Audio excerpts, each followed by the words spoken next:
I'm going to talk to you about the biggest surah of the Quran. That's what I'm going to talk to you about first. The biggest surah of the Quran. Now what is it, folks? Yeah, this is surah number 2. Surah number 2. This surah, this biggest surah, number 2, is made up of how many ayahs? 286. 286 ayahs.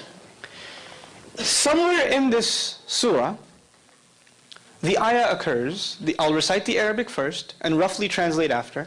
وَكَذَلِكَ جَعَلْنَاكُمْ أُمَّةً وَسَطًا. Thus we made you a middle nation.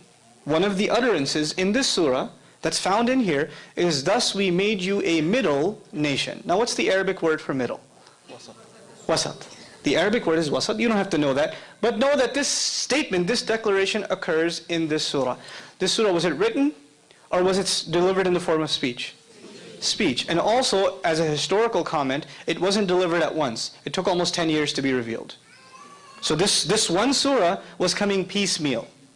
And while it was coming down, pieces of other surahs were also being revealed. And the messenger would instruct his companions, these ayahs belong to this surah and those ayahs belong to that surah. But when the whole thing is said and done, Baqarah, the second surah, is made up of 286. And in ayah number, listen to this carefully now, in ayah number 143,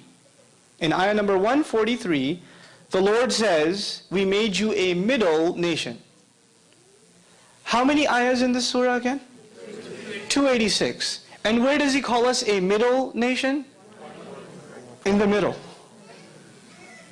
In the middle. Now how do you, I understand if you're going to do this in writing. I understand if you're going to do this in writing. How do you do this in speech? And by the way, at the time, there was no concept of ayah number. Like I told you, ayahs, there are 286 ayahs, and there's 143 ayahs. At the time, they never said, haven't you read ayah 12 of chapter 35? They didn't talk like that. They just recited the ayah. They didn't have this number scheme. When did this number scheme become part of the Quran? When the Quran was finally put into book form. But the generation we're talking about doesn't have a book before them.